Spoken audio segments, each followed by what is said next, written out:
Hey, good morning, everybody. It's Randy here with Soldiers for the Cross. Got a lot on my mind this morning, and we're not going to be doing the Bible study today. I want to talk to you. Let's talk. You're with Soldiers for the Cross, and this is Wednesday, February 4th, and I have a lot on my heart, a lot on my mind. This country is in shambles. I mean, with what we see on the news continuously, I tell you guys, don't watch the news. Don't sit in front of it 24/7 because, one, you're getting fed so many different narratives, so many biased opinions on everything, and it distorts everything from the truth to how you feel to what you think. And here's something that I'm really concerned about: our children. We are in such a time that children will be basically used as pawns in narratives and be legitimized by the users. Now, what am I talking about? Okay, Monday was a day of walkout for several schools, high schools, middle schools. And it was a walkout in protest of ICE. Now, whether you believe ICE is doing the right thing, the wrong thing, that is totally 100% your right. So let's talk about some of the children. Where do they get their viewpoints from? Where do they get their talking points from? Well, I would say, many get it from social media. Some get it from home, which is where it should come from. Home, the parents should be the ones explaining to children when they have questions about what's going on in this world. And the reason I say that, I have nothing against our educators. I support education 110%. Now, I made a comment on Facebook last night, and was it vulgar? Not in any fashion. Was it name calling? No. Was it identifying negligence? 100%. And I'll tell you why. When you allow students to leave a classroom and, for all intentions, leaving the classroom for something that's been organized for a week or two in advance, that's constructive. That's educating. When you teach the children that, hey, let's go over First Amendment rights. Let's talk about your freedom of assembly, which are the protests. Freedom of assembly is to gather and demonstrate on public property, but peacefully. We don't always throw that word in, peacefully. Freedom of speech ensures protesters can express views. They can picket and use symbolic speech. You can yell, scream, If you feel the urge, you have to swear to get your point across. I guess that works if it works for you. I don't think it works in any form. Right to petition protects the ability to demand government action or change. We forget this one because we exploit it into a whole different narrative. But the First Amendment does not protect violent protest, does not protect the infringing of others' rights. When you put hands on law enforcement, whether you agree with them or not is not the question. If you're protesting something and you put your hands on anybody to interfere, to intimidate, whatever, your First Amendment right just went out the window. And you need to understand that. You do not have that right. When you throw things, if you have a street with two separate people, one protesting for, one protesting against, and either side starts throwing bottles, rocks, pepper spray, whatever at each other, no, you're no longer covered under the First Amendment. You're done. And you can face charges. These schools, in allowing these children to leave school property. Now look, I've seen some good protests. Down in Georgia and places where they were out on the football fields. That is constructive. That is an educator saying, hey, we're going to go out here and we are going to demonstrate how to use your First Amendment right. I want you guys to make up posters. We're going to let each one of you speak. And then we're going to walk around the football field and draw attention by protesting. Okay, you are engaging as an educator and as a director to authorize this. You're saying, hey, we're staying within the confines of the safety of the school. And the children are going to learn something today. Here's where I took exception. When the schools allowed these children to walk off school grounds,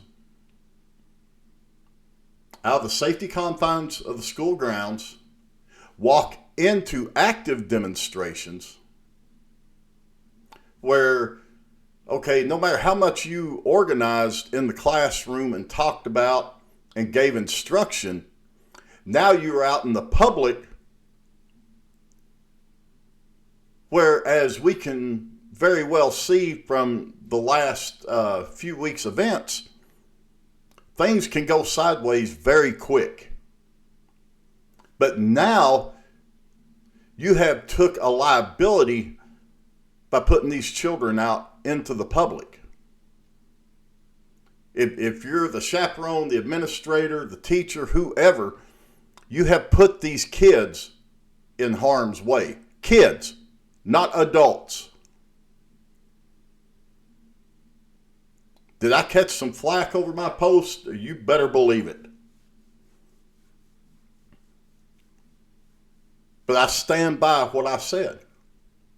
And you think you want to come at me and say, as a Christian, that is the most ungodly attitude and un-American attitude that you can have? Hey, that's your right to have that opinion. But as a Christian, I'm allowed an opinion. As an American and a veteran, I'm allowed an opinion.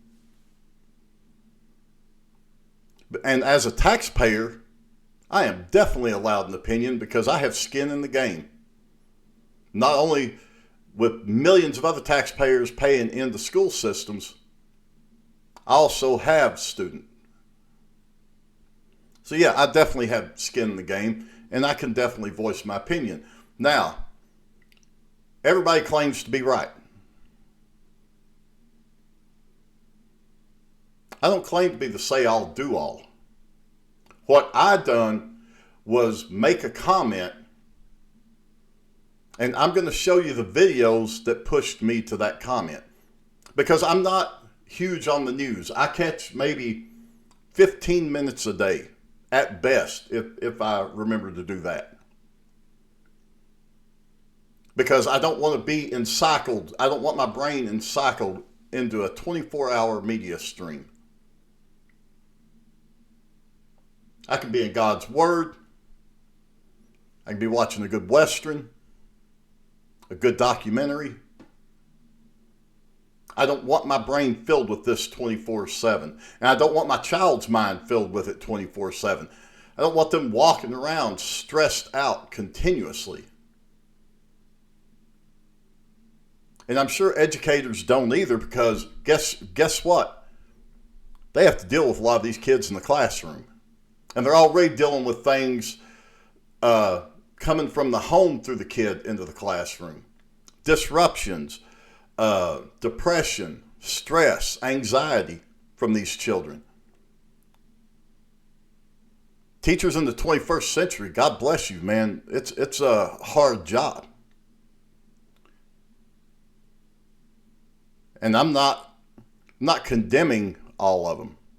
I'm condemning the ones that allowed what I'm going to show you in these videos to take place.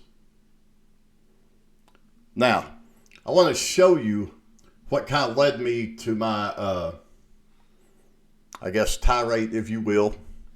But we're going to start with, here is a statement from Shelley Boggs out in Maricopa County, Arizona. Allowing minors to leave school during instructional hours creates real risk to students' safety and exposes schools and families to liabilities. So you parents that got so upset with me over my post, let's think about this. What if you woke up and the news was filled with death and mayhem from these children that left the school grounds, that were under supervision, but left the school grounds to intermingle with actual legitimate radical protesters on both sides. The ones for ICE and the ones against ICE. So let's move on to the second part here. This is a news broadcast, and I'm going to cut my mic for a second. And this is at Fremont High School, not here in Michigan. But I want you to listen to this news broadcast and see exactly what went on here. This afternoon just outside the high school, and they say administrators were supervising the protests, and at one point students entered the street. If you can take a look at this video here shared by a viewer at the demonstration, it appears to show the alleged vehicle involved. Fremont police say the student went to the hospital, and it's not clear how seriously they were hurt. Congressman Mike Flood reacted to the crash, and we spoke to him in Lincoln. Now, you see what transpired here? A student was hit by a car. You heard the broadcaster say that administrators were supervising this. But where are these children at? They're in the middle of the street. Some of them have an idea why they're there. Some of them are just enjoying the fact they're not in class. Either way, one student was injured, hit by this car. And here's my issue as well. This car sped off. The driver of this car, this man or woman, sped off. Now you can say, well, they had a Trump flag. That explains it. No, it never explains it. A child was injured. A child who was supposed to be under supervision was injured. Now, I want to take you to another one here. And this one really just disturbed me.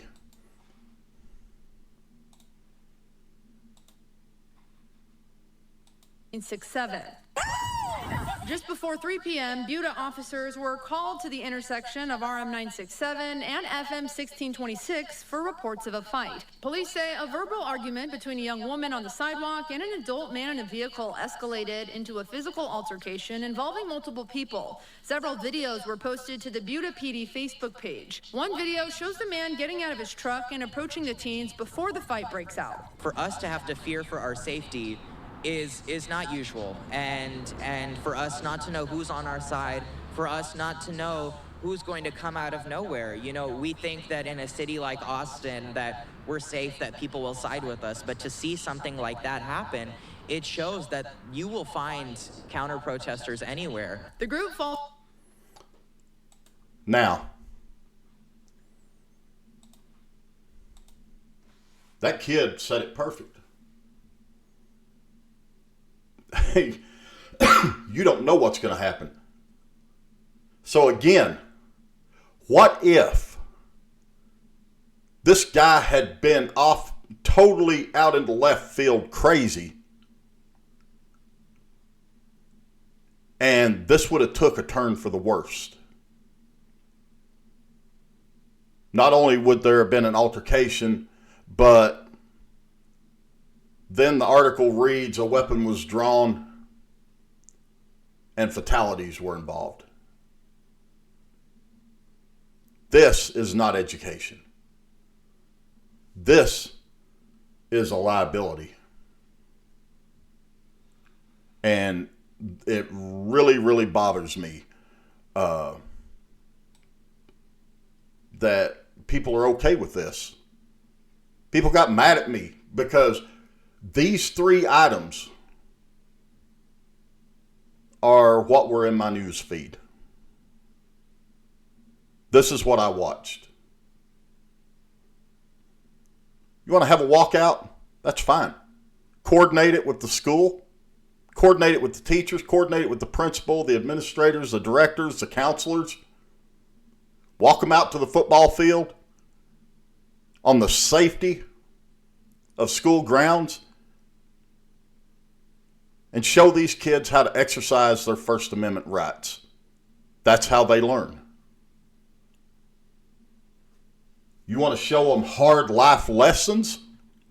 Let them walk off school grounds downtown in the midst of active protesting or in the midst of somebody coming out and approaching them.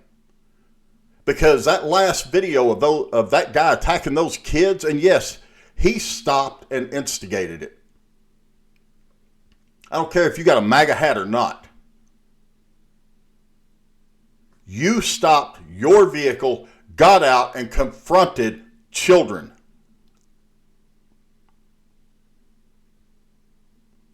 And brought a brawl with you when you got there. And just through the clip there, I don't know if anybody intervened afterwards. I seen no adults on behalf of the children intervening on this guy. Where were they at? You want to get mad at me? That's fine. I don't care. When it comes to children, my child, if they come home and say, hey, we're walking downtown to demonstrate. No, you're not. And I dare them to give you an F. Hey, Dad, we're going to organize a demonstration in the gym. We're going to organize a demonstration out on the football field. Good, honey. Because that's what the defense of this country and the freedom and the rights amendments allow you to do. To learn this in school, understand it, And then when you become an adult, you can go out and do this. But you can understand why you're doing it, what reason you're doing it for, and the legitimacy of it. We've got to get back to common sense, people. Because this is no way to instruct children. Again, there were hundreds of peaceful protests on school grounds, during school hours, and that's fine. You take these kids off school grounds, you have created a liability to which you have not seen if one of them get injured, maimed, God forbid, killed. Then what have you achieved? If you are an educator radical enough to involve children in off-school grounds protesting, you are pushing your own agenda through these children. You're not educating, you're trying to indoctrinate. And you don't need to be in the school system. You don't need to be an educator.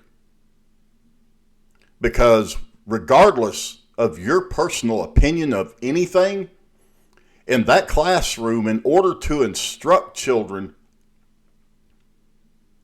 and get them to see the opposition, the for and against, you have to be non-biased in that classroom. You can't go into meltdown. You can't go into a rant. You have to be non-biased. You know, growing up, I grew up in a different era. I will be the first to admit that.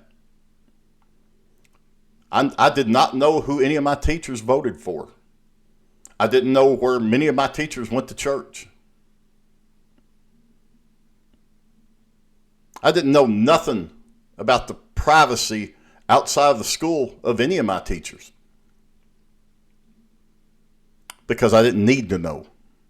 It had nothing to do with me. What I did know was in that classroom, they were instructors, they were educators, they gave guidance on the topic. If we were in history, if we were in art, if we were in wood shop, if we were in math, English, that's what they instructed us on. Not every single class from mathematics to gym had a political leaning to it or some type of religious narrative attached to it. It was education. And again, I'll say this. The welfare of your children and what they determine good and bad starts in the home. It starts with the parents. And if you're okay with your children going out into the streets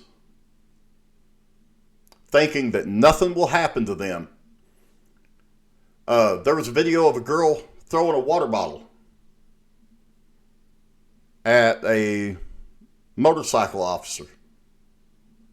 You know who caught it? The motorcycle officer. The kids were on the sidewalk. The motorcycle officer was between the kids and the public, the traffic, ensuring their safety, doing what he's paid to do.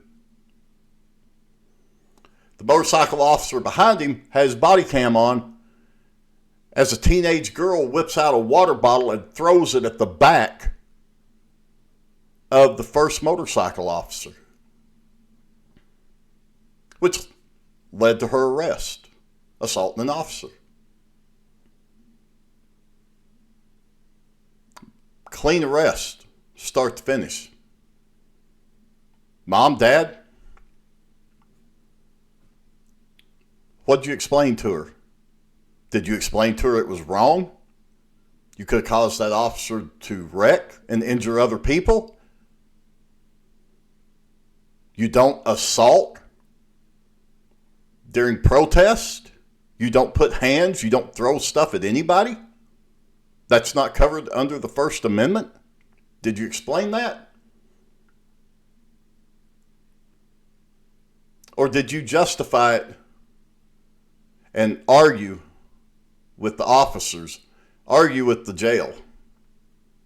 How dare you put my baby in here?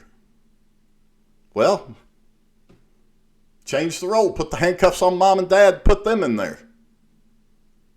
She was a minor. You're an adult. You're held accountable for her actions. She was off school grounds. So how you want it? You want to go jail mom and dad, or you want me to go arrest the person that was supposed to be supervising them that wasn't? The person that was supposed to be monitoring them. The person that should have gave them instructions against that kind of action.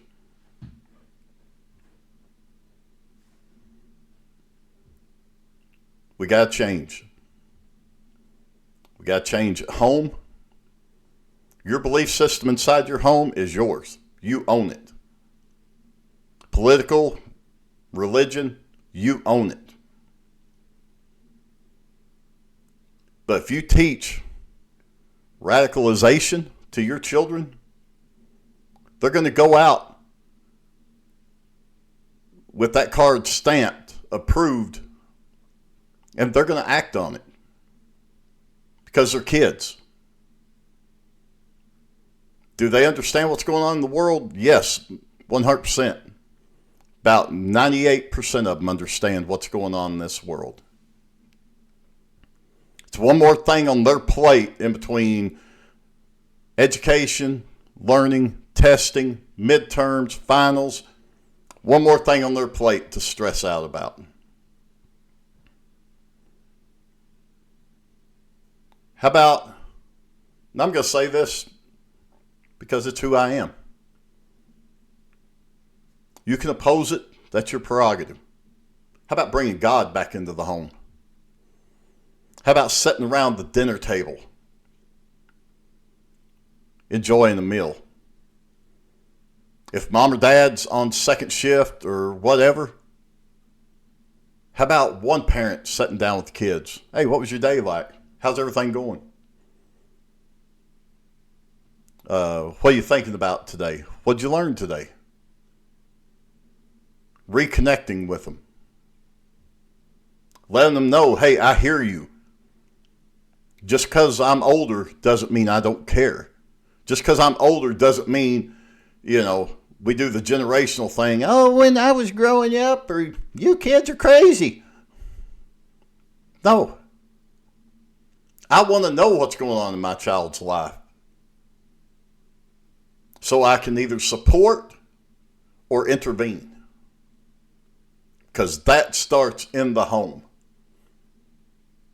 And how they act outside the home oftentimes reflects on how they are allowed to act inside the home. If a kid can cuss a teacher out at school, I promise you, he probably gets home and cusses mom or dad out because they allow it. Well, they are their own person. Not till they're 18, they're not. And they're out from underneath your roof. They're still reliant on you, whether you care to admit it or not. So, this was what my post was about. These videos. These videos where these children were taken off the school grounds. Because a lot of this could have went very bad. And you say, well, it didn't, but it could have. And that is what you need to focus on. Guys, thank you for listening. We will get back into Leviticus tomorrow. And I just wanted to address this because it was weighing heavy on my heart. I didn't sleep real well last night. I'm not taking the post down because then people would say, well, You know what? He knew he wasn't supposed to put that up there anyway. No, it was my opinion. It's my page. You can delete me, as one did. And that's fine. You know, Aaron T. Beck, I quoted on there, you know, about the loudest voice is not always the voice of reason. I'm paraphrasing. But the one who shows a positivity and quietness to fix the problem. You know, the right to petition in the First Amendment gives us the right to vote.